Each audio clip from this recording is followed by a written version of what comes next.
Mari sebelum kita mulai ibadah ini kita berdoa kepada Tuhan. Bapa di surga, kami bersyukur dan terima kasih buat kebaikan-Mu Tuhan di dalam setiap kehidupan kami. Siang hari ini Tuhan Yesus, kami rindu datang kepadamu untuk kami beribadah kepadamu Tuhan, memuji, menyembah-Mu. Tuhan berkati setiap kami yang sudah hadir, baik teman-teman kami yang masih belum hadir bersama-sama dengan kami. Urapi berkati kami semua Tuhan, ampuni kami semua atas setiap kesalahan dan dosa-dosa kami, tahirkan kami dari segala hal yang jahat.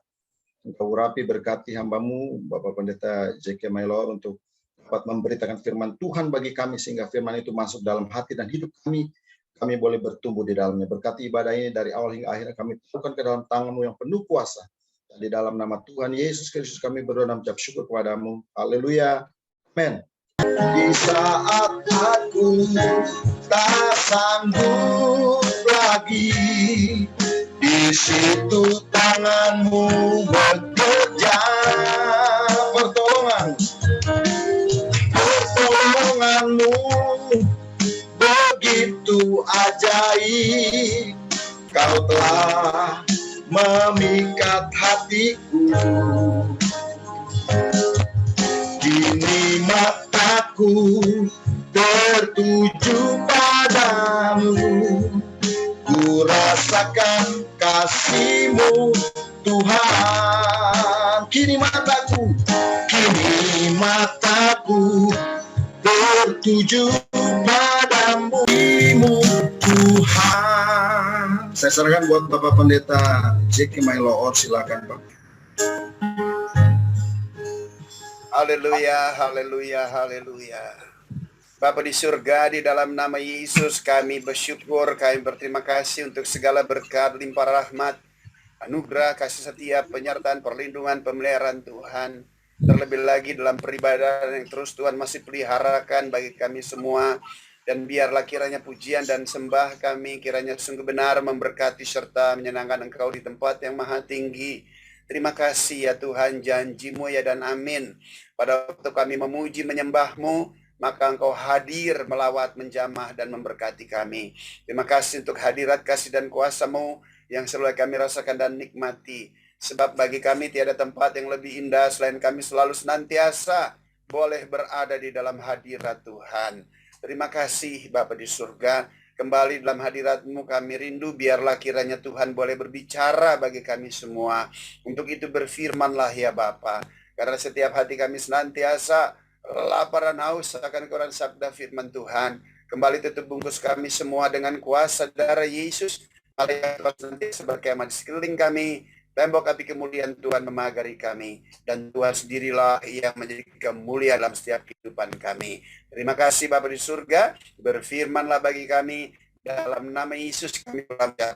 Kita yang percaya serta diberkati Tuhan. Katakan bersama saya. Amin. Ya shalom semua kekasih Tuhan. Apa kabar? Luar biasa. Percaya semua baik dan luar biasa karena kita punya Tuhan yang sangat amat luar biasa mengasihi kita semua. Amin. Mari kita langsung saja melihat kepada kebenaran firman Tuhan terambil dari Yakobus pasal 1 ayat 2 hingga ayat 5. Yakobus pasal 1 ayat 2 hingga ayat 5.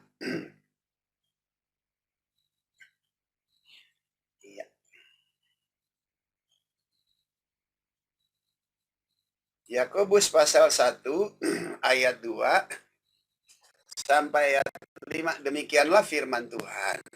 Saudara-saudaraku, haleluya. Kita semua saudara, satu darah, diikat dengan darah Yesus. Amin. Anggaplah sebagai suatu kebahagiaan apabila kamu dan saya jatuh ke dalam berbagai-bagai pencobaan. Sebab kamu tahu bahwa ujian terhadap imanmu itu menghasilkan ketekunan. Dan biarlah ketekunan itu memperoleh buah yang matang, supaya kamu menjadi sempurna dan utuh dan tak kekurangan suatu apapun. Tetapi apabila di antara kamu ada yang kekurangan hikmat, hendaklah ia memintakannya kepada Allah yang memberikan kepada semua orang dengan murah hati dan dengan tidak membangkit-bangkit. Maka hal itu akan diberikan kepadanya. Amin. Sedemikian jauh pembacaan firman Tuhan. Yang berbahagia adalah mendengar, menyimpan, serta melakukannya dalam hidupnya hari lepas hari. Yang pertama di situ dikatakan, anggaplah sebagai suatu kebahagiaan apabila kamu dan saya jatuh ke dalam berbagai-bagai pencobaan. Kita harus mengerti dan kita harus menyadari bahwa kebahagiaan dan pencobaan yang berbagai-bagai itu menjadi bagian di dalam setiap kehidupan kita selama kita hidup di dalam dunia. Amin. Jadi, kalau pencobaan-pencobaan itu memang menjadi bagian dalam hidup kita, maka Tuhan minta kepada kita, tetaplah berbahagia. Kita bukan berbahagia atas pencobaan-pencobaan yang begitu banyak datang dalam hidup kita. Tapi kita berbahagia karena kita telah ditebus oleh kuasa darah Yesus. Kita berbahagia karena kita sekarang disebut sebagai anak-anak Allah. Kita berbahagia karena kita orang percaya. Kita berbahagia, kita punya janji bahwa sekali-kali Tuhan tidak akan pernah meninggalkan, membiarkan, menterlantarkan setiap kita.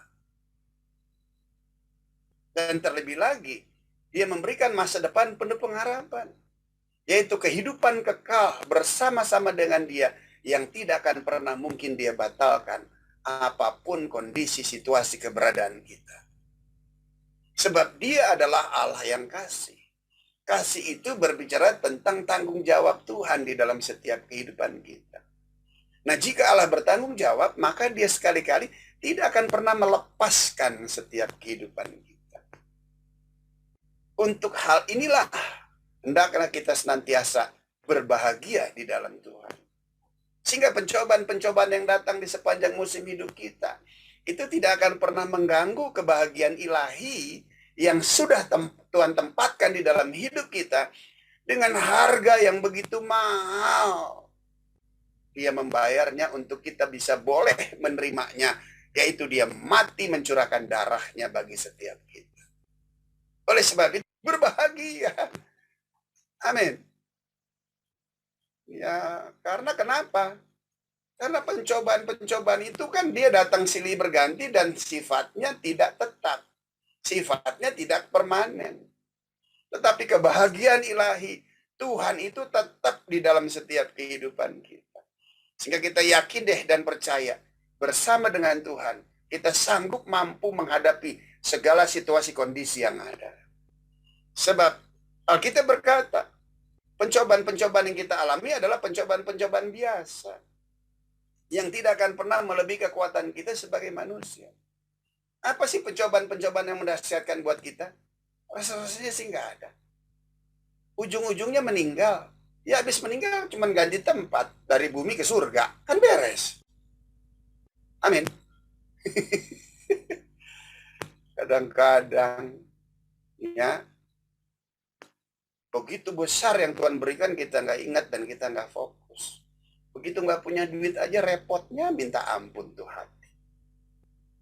Padahal kan uang bersifat datang dan pergi. Amin. Hendaklah kita senantiasa mengucap syukur di dalam segala keadaan. Tuhan nggak pernah merancangkan pencobaan-pencobaan dalam hidup kita. Ya, tetapi kan memang dunia ini sudah jatuh di dalam kuasa yang jahat. Kita orang yang ditebus dari dunia yang jahat itu hidup di dalam kebenaran. Maka lihat, yang jahat dia rekayasa setiap pencobaan-pencobaan untuk menghancurkan keyakinan kita sebagai orang benar. Tetapi Tuhan minta berbahagia. Sekali-kali Tuhan yang menempatkan iman dalam hidup kita, Dia tidak akan pernah mengambil iman itu dalam hidup kita. Karena di sini dikatakan, sebab kamu tahu bahwa ujian terhadap imanmu itu menghasilkan ketekunan. Jadi Iblis boleh saja merekarkan yang jahat dalam hidup kita, tetapi Allah turut bekerja di dalamnya untuk mendatangkan kebaikan bagi setiap kita yang mengasihi. Justru dengan berbagai-bagai permasalahan, pencobaan, tujuannya tiada lagi lain.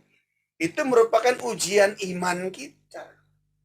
Kenapa iman perlu diuji? Sebab pada dasarnya kan kita tidak punya iman. Sekalipun namanya si Imam Solihin. Manusia nggak punya iman. Nah, iman itu berdasarkan anugerah Tuhan yang kasih iman itu kepada kita. Kan iman timbul dari pendengaran. Pendengaran akan firman. Berarti sebelumnya kita belum dengar firman, nggak punya iman. Iman itu timbul karena firman. Iman itu terpicu oleh karena firman. Berarti iman itu Tuhan yang tempatkan di dalam hidup kita. Nah, jika sesuatu yang Tuhan tempatkan dalam hidup kita yang bukan natur kita, layak juga untuk diuji. Amin. Wong bekerja aja ada masa probation. Padahal Anda sudah memenuhi persyaratan yang diminta dari perusahaan saudara. Tapi tetap sekalipun itu saudara miliki, kan ada masa percobaan. Ada masa ujian. Kira-kira oke gak nih bekerja di perusahaan ini? Hal iman juga seperti itu. Tuhan tempatkan, maka dia perlu menguji setiap iman kita. Nah, untuk bisa menguji iman kita tidak lagi lain. Dia izinkan pencobaan-pencobaan terjadi di dalam hidup kita. Dia tahu jika dia izinkan pencobaan itu, dia tahu Anda pasti menang. Amin. Loh, kita bapak sama anak kita tidak akan pernah memberikan ujian-ujian yang melewati batas kemampuan. Anak saya udah mau setir mobil, saya bilang nggak bisa. Dia tanya, papa setir mobil umur berapa dulu? Ya papa sih beda sama kamu. Papa 14 tahun udah nyetir. Kok bisa? Iya, nyuri-nyuri mobil dari garasi. Ya kan? Nah, kamu nggak boleh seperti papa masa lalu. Kamu harus benar sekarang. Kenapa? Umur 17 tahun. Latihan dulu setir mobil yang benar. Setelah itu usaha, setelah itu buat SIM. Setelah buat SIM baru nanti papa kasih bawa mobil. Tapi sampai hari ini duduk baik-baik di samping, liatin cara papa nyetir. Haleluya. Amin. Sedemikian juga dengan iman yang Tuhan tempatkan dalam hidup kita. Ya, Tuhan izinkan situasi kondisi terjadi, tujuannya nggak ada lagi lain untuk menguji kita, sehingga dia boleh melihat ketekunan dalam hidup kita. Tekun. Tekun di dalam iman. Waduh, tekun di dalam iman nggak mudah, Bapak Ibu. Jika Tuhan tidak berikan kekuatan kepada kita, nggak akan pernah sanggup. Tetapi apa yang terjadi, kita tidak punya pilihan lain di tengah berbagai-bagai permasalahan pencobaan yang Tuhan izinkan dalam hidup kita. Selain kita harus bertekun senantiasa dalam iman dan mengharapkan anugerah Tuhan. Dan sekali-kali Tuhan tidak akan pernah mengecewakan. Sebab tanpa iman tidak pernah mungkin manusia berkenan kepada Allah. Kita harus punya iman, dan iman itu harus mempunyai iman yang aktif.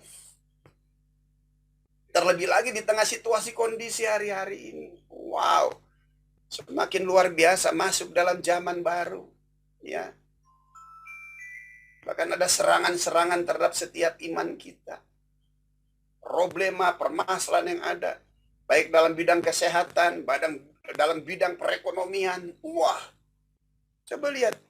Orang jual gambarnya jeleknya minta ampun, bisa sekian miliar harganya. Foto aja wajah saya lebih keren.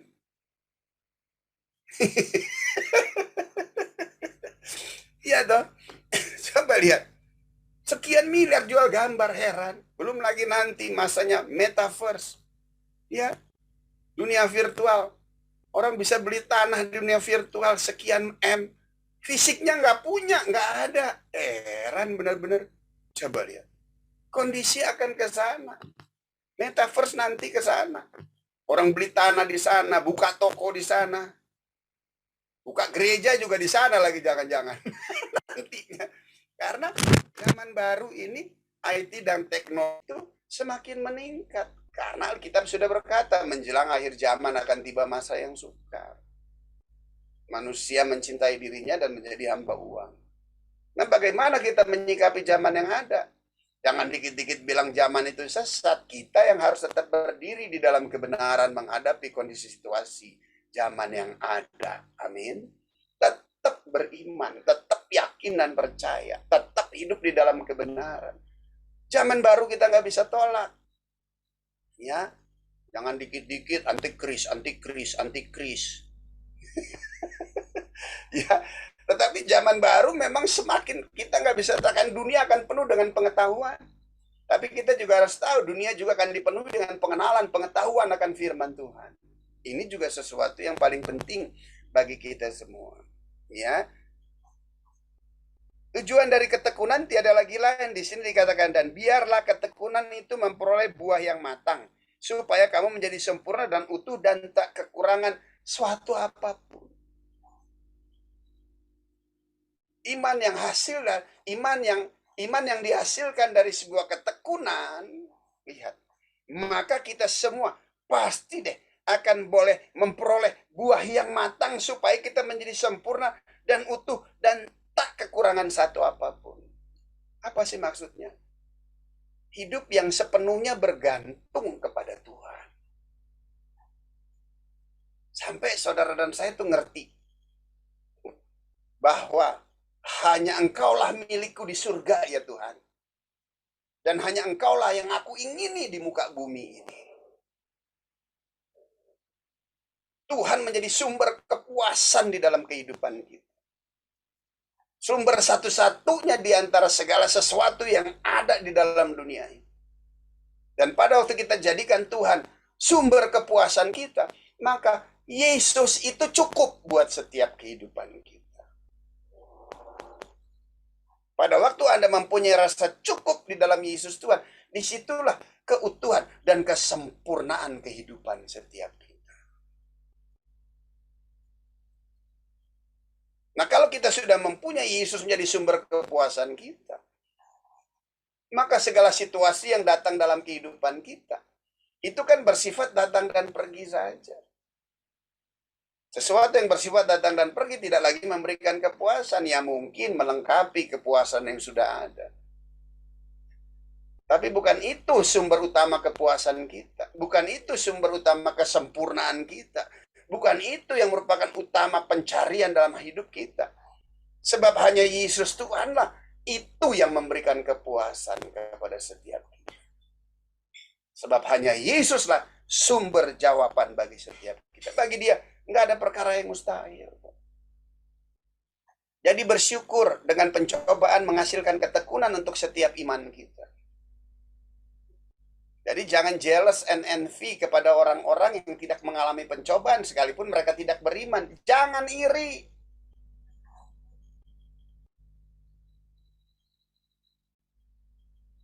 Sebab hanya anak-anaknya lah yang diperhatikan, dididik, dan dibina.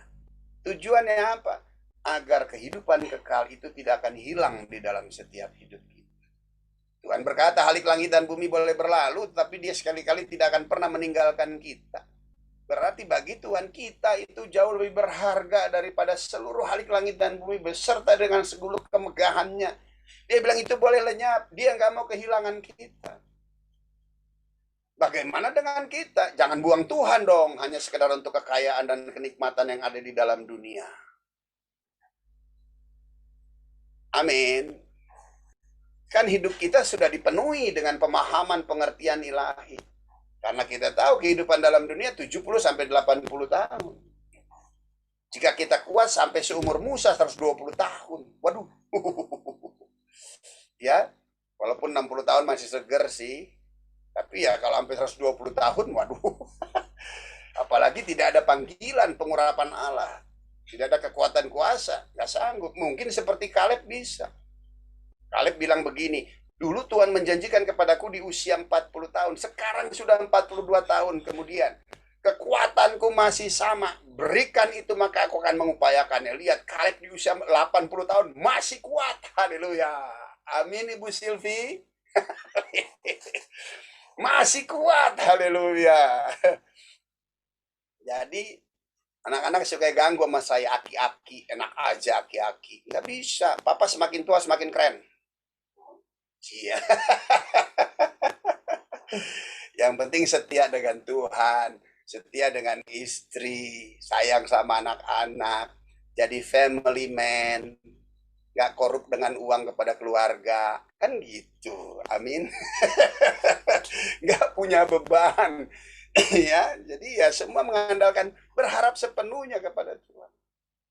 Nah, oleh sebab itu Bapak Ibu yang saya kasih dan dikasih Tuhan, ayo kondisi yang ada ya, wah udah ekonomi seperti ini, kesehatan seperti ini, tapi bagi Tuhan tidak ada perkara yang mustahil. Fakta nyata sampai hari ini kita masih sehat, ya, masih boleh keluar-keluar, pergi makan, oh iya bekerja, masih Tuhan kasih. Ya, ini kan ada tangan dan kuasa Tuhan yang Tuhan kerjakan dalam hidup kita. Hendaklah ini menjadi kesadaran yang penuh bahwa pencapaian kita sampai hari ini sesungguhnya Tuhanlah yang mengerjakannya di dalam setiap kehidupan kita. Wah, sehingga hati itu penuh deh dan ucapan syukur di tengah permasalahan yang ada. Kita yakin dan percaya Tuhan izinkan ada apa sih rencana Tuhan di balik ini. Kesukaran, kesulitan yang ada, kira-kira setelah ini apa ya? Sehingga kita menjalankan juga tenang saja, ya santai saja, kan pasti lewat. Orang penyanyi dunia aja bilang badai pasti berlalu. Iya toh, apalagi kita anak-anak Tuhan, biji mata Tuhan. Anda nggak kerja cuma tidur-tidur Tuhan berkati, apalagi Anda kerja. Wah. Coba lihat orang-orang ibu-ibu, bapak-bapak di panti jompo, panti asuhan, cuma tidur-tidur. Tapi Tuhan berkati hidup. Apalagi saudara yang bekerja, pasti Tuhan memberkati saudara. Haleluya. Amin. Ayat 5 di sini dikatakan, tetapi apabila di antara kamu ada yang kekurangan hikmat, hendaklah ia memintakannya kepada Allah yang memberikan kepada semua orang dengan murah hati, dengan tidak membangkit-bangkit, maka hal itu akan diberikan kepadanya. Ya. Iman harus disertai dengan hikmat. Karena 1 Yohanes 5 ayat 4 di situ dikatakan, dengan apakah kita mengalahkan dunia? Selain kita mengalahkan dunia ini dengan iman kita. Kenapa kita mengalahkan dunia dengan iman? Karena Yesus sendiri berkata, jangan takut, aku sudah mengalahkan dunia. Wow. Berarti iman kita kepada Yesuslah yang mengalahkan dunia. Nah, definisi dari iman juga adalah aku percaya dan aku berkata-kata. Jadi renungkanlah firman itu. Jika firman dari Logos menjadi rema, simpan, minta Roh Kudus meteraikan di hati dan pikiran kita, serta kita ucapkan dengan iman. Maka lihat apa yang kita ucapkan dengan iman, maka itu pasti akan jadi.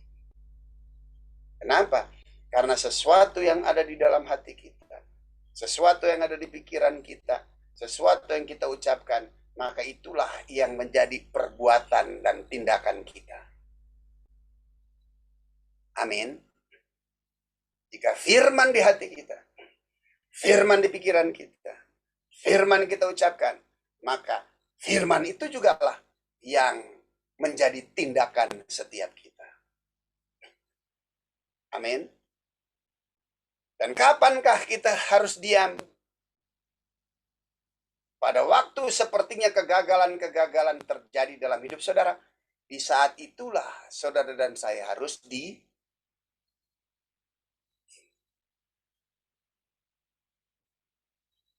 Seandainya anak sukses, kita bilang, oh puji Tuhan ya, kamu sukses. Seandainya dia gagal, diam. Perbuatan kita sukses berhasil, kita bicara. Tapi begitu gagal, diam. Jangan diteguhkan kegagalan itu dengan perkataan. Amin. Jadi kalau orang Manado bilang cari joto yang baik-baik, Jo.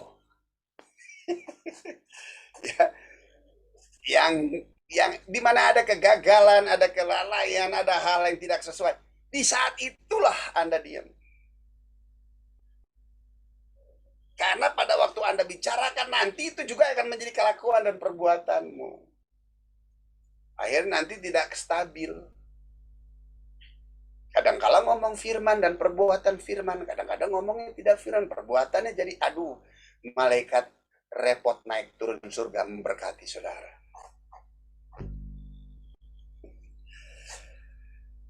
Nah, pada waktu kita kekurangan hikmat, jangan minta kepada manusia. Manusia pada waktu dia tahu kita bodoh, dia akan melecehkan dan merendahkan kita. Tapi pada waktu kita datang kepada Tuhan, Tuhan tidak akan merendahkan dan melecehkan kita. Dia tahu kok kemampuan kita terbatas. Kita terbuka dong dengan Tuhan. Tuhan, memang aku bodoh di hadapan Tuhan. Berikan aku hikmat untuk menghadapi situasi kondisi yang ada. Tuhan akan berikan, dia tidak hina kita. Bahkan dia akan memperlengkapi kita dengan hikmatnya. Hendaklah hal ini menjadi prinsip dong bagi setiap kita orang percaya. Jangan minta hikmat kepada dunia. Jangan minta hikmat kepada manusia. Tapi mintalah hikmat kepada Tuhan. Sehingga orang dunia akan mencari hikmat dalam hidup saudara. Kalau saudara minta hikmat dari manusia, maka lihat manusia akan memberdayakan saudara dengan tujuannya. Tapi jika Tuhan memberikan saudara hikmat, saudara memperdayakan semuanya untuk tujuan kebaikan. Haleluya. Amin. Hikmat yang seperti apa? Amsal 21 ayat 5. Coba kita lihat.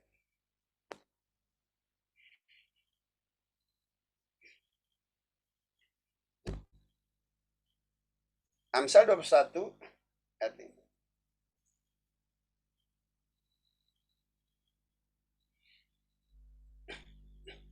Ya.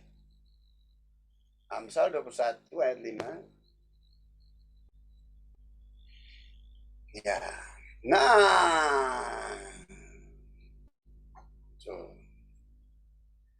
Rancangan orang rajin semata-mata mendatangkan kelimpahan.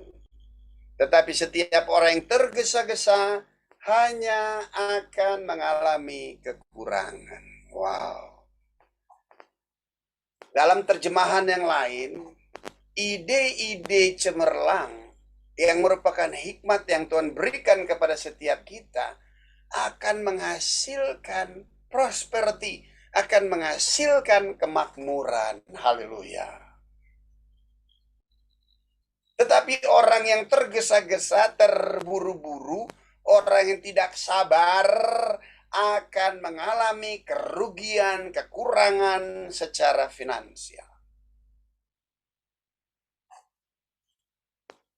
Minta hikmat kepada Tuhan, sehingga Tuhan memberikan kepada kita ide-ide yang cemerlang sesuai dengan kondisi situasi talenta, keadaan saudara dan pekerjaan saudara. Minta hikmat Tuhan agar Tuhan menerobos. Minta dengan doa yang sungguh-sungguh, rendahkanlah hatimu. Jangan gampang-gampang kecewa. Jangan gampang-gampang lari cari alternatif. Gagal bekerja, kebar, kan repot. Gagal bekerja, minum mabuk, kan repot. Tidak memenuhi standar, justru nongkrong di kafe, kan repot. Malah hancur. Justru dengan kondisi situasi yang ada, datang ke Tuhan, doa, minta dengan segenap hati kepada Dia. Dia pasti akan memberikannya kepada setiap saudara dan saya. Amin. Namun Tuhan juga minta. Jangan terburu-buru dan jangan tergesa-gesa.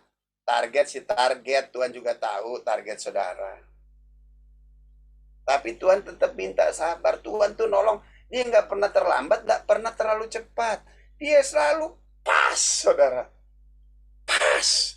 Memang sih kadang-kadang pas-pasnya Tuhan bikin kita deg-degan. Tapi itu sehat buat iman kita. Sehingga semakin, aduh puji Tuhan, Tuhan tolong. napas saudara jauh lebih panjang jadinya. Karena tarik napas terus, pertolongan Tuhan datang dalam hidupmu. Amin. Jangan dikit-dikit sampai napas ini turun lagi, sini turun lagi, sini turun lagi. Nggak bisa. Tapi kalau Tuhan tolong itu napas, leganya minta ampun. Haleluya. Amin. Dia pasti berikan pertolongan. Ya percaya Tuhan gak pernah terlambat, Tuhan juga gak pernah terlalu cepat. Ya, cuman gak tahu tuh angel, heran.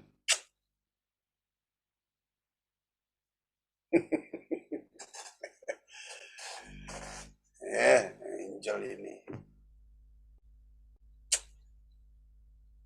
pada buta kali ya tuh pria-pria lajang itu.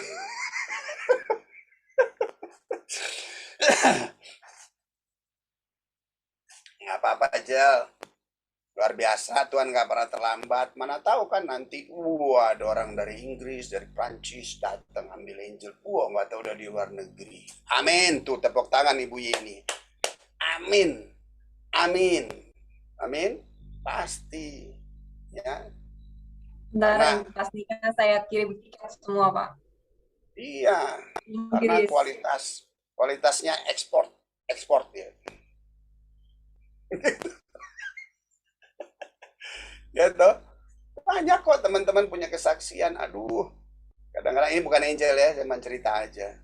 Di gereja, aduh, orangnya si angel mah cantik banget. Tapi teman di gereja itu, aduh Tuhan, dia kenapa lama yang nggak dapat jodoh? Terus kita teman-teman di belakang dia suka ngomong, di gereja ini bercanda-bercanda lah rekan-rekan di kantor. Dia lahir salah sih. Pas dia menikah, dapat orang Texas, orang Amerika. Akhirnya dibawa ke Amerika, ke Texas, dia menikah di sana. Aduh, di situ baru saya bilang, ngana boleh salah lahir, marnya salah menikah, gitu katanya.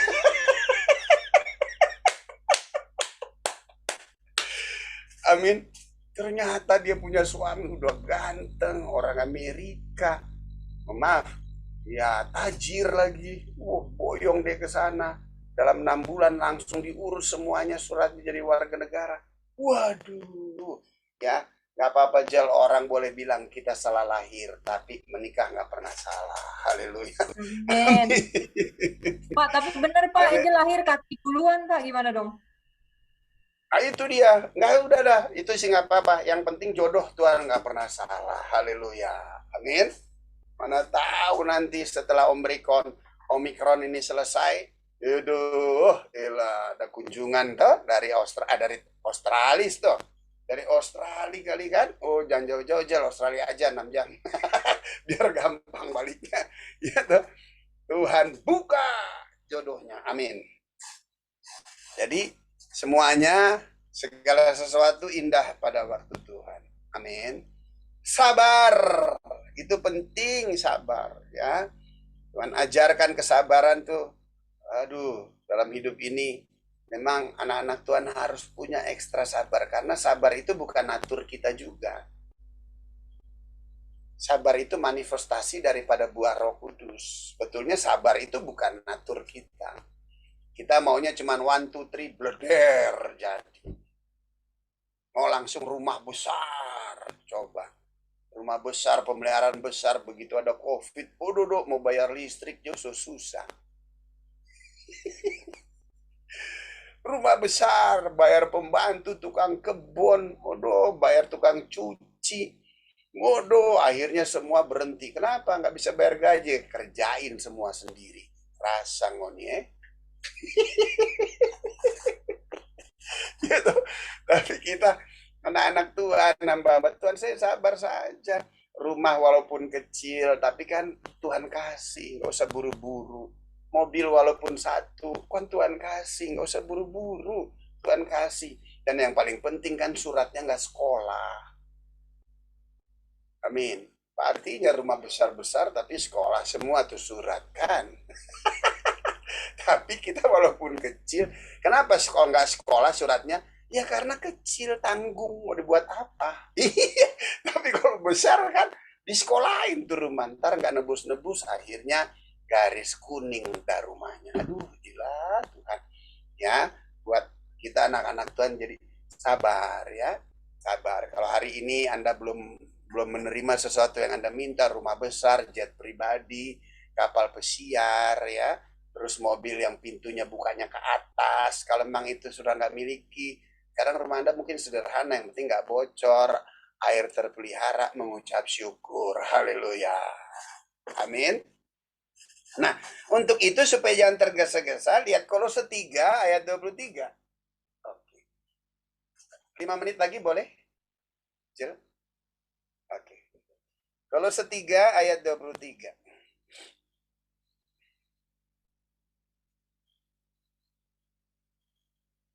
Kolose 3 ayat 23. Nah, apapun juga yang kamu perbuat atau kerjakan, perbuatlah atau kerjakanlah itu dengan segenap hati. Seperti untuk Tuhan, bukan untuk manusia. Gampang kok berpikirnya secara logis. Kita bisa mendapatkan pekerjaan, itu pekerjaan dari siapa? Pekerjaan Tuhan yang buat. Tuhan yang buka jalan sehingga kita bisa bekerja. Ya karena kan saya pandai, Pak. Yang buat kamu pandai siapa? Tuhan yang membuat kamu jadi pandai. Berarti semua muaranya, asalnya adalah Tuhan.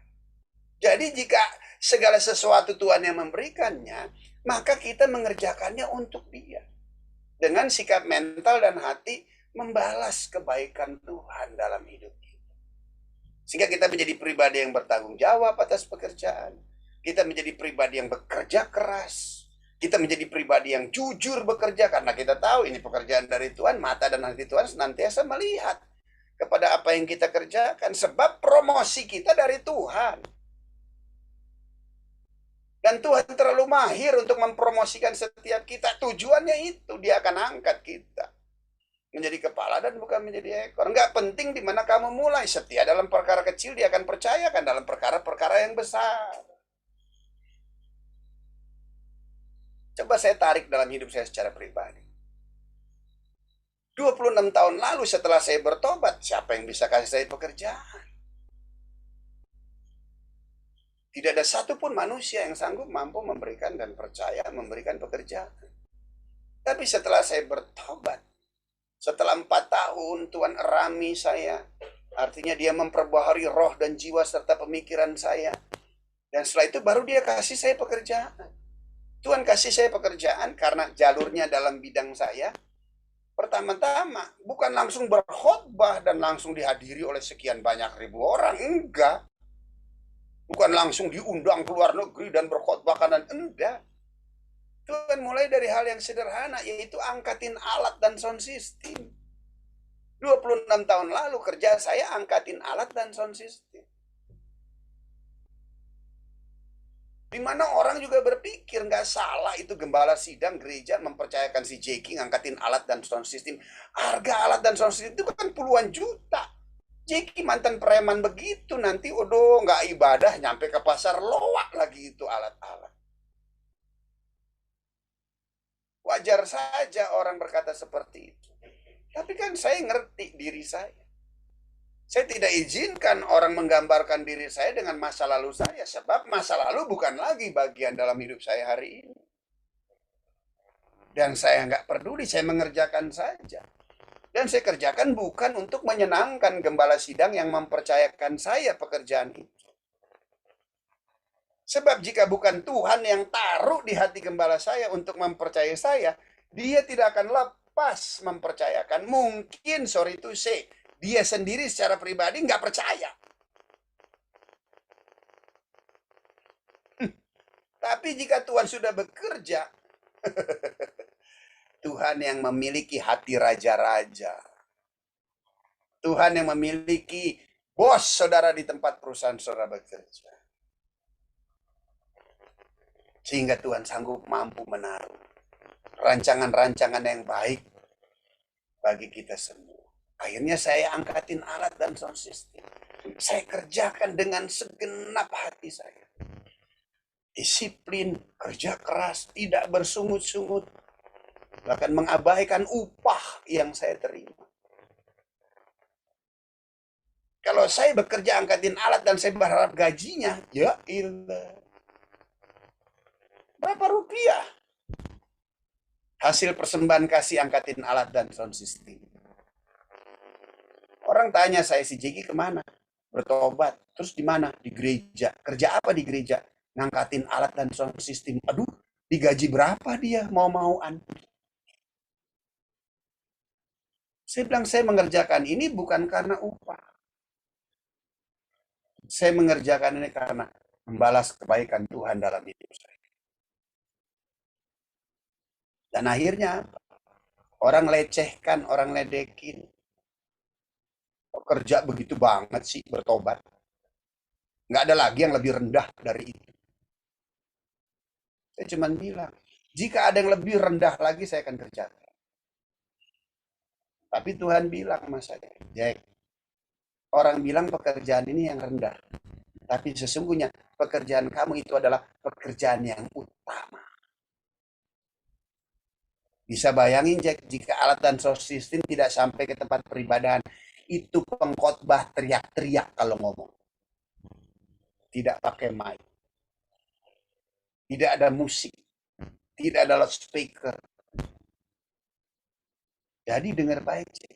Pekerjaan kamu nih yang orang anggap rendah, sesungguhnya inilah yang utama. Tuh, ada pembelaan Tuhan yang sampaikan kepada setiap kita, sehingga kita semangat mengerjakannya. 2,5 tahun saya kerjakan. Apakah Tuhan abai dengan upah? Udah enggak. Apakah kita tuntut upah dari Tuhan? Enggak, karena kita tahu Dia tidak abai, Dia sanggup mampu mencukupi segala kebutuhan dan keperluan sampai hari ini. Setelah sampai saya sekarang hari ini menjadi pembicara, wah, itu jenjang semua step by step naik. Angkat alat sound system, singer, pemandu, fret, terus semua di area gereja. Di mana posisi-posisi yang ada. Itu semuanya saya sudah menempatinya. Setiap step berkatnya berbeda. Setiap undakan berkatnya berbeda. Tentu sebagai pembicara berkatnya juga berbeda. Karena ada satu tanggung jawab yang besar juga yang harus kita lakukan. Amin. Kenapa pada waktu kita angkat alat sound system, itu tujuan yang gak ada lagi lain. Agar bisa memfasilitasi sarana fasilitas peribadahan. Agar jemaat dan umat Tuhan bisa datang beribadah kepada Tuhan. Jadi bukan cuma semata untuk kepentingan kita bekerja. Tapi kita bekerja semata-mata agar Tuhan senang. Dia bisa memberkati orang-orang di luar kita. Haleluya. Amin. Yakinan percaya. Penyertaan Tuhan sempurna di dalam setiap kehidupan saudara. Izinkan Tuhan yang beracara dan berperkara. Pada waktu kita berani menyerahkan seluruh hidup kita kepada Tuhan, maka lihat ya, kuasa kasih yang spektakuler di dalam kesempurnaannya. Dia akan terus menuntun setiap hidup kita. Sehingga kita bisa melihat karya Dia di dalam hidup kita. Di tengah situasi kondisi yang ada. Pencobaan boleh datang silih berganti. Tetapi kebahagiaan di dalam Tuhan senantiasa menjadi bagian dalam hidup kita. Sehingga kita bisa menjadi produktif di dalam kita bekerja. Jangan malas, tetapi perlu sabar. Bekerja dengan segenap hati. Masalah target, jangan panik. Tuhan pasti memberikan pada waktunya. Tuhan Yesus memberkati kita semua. Amin. Kita berdoa.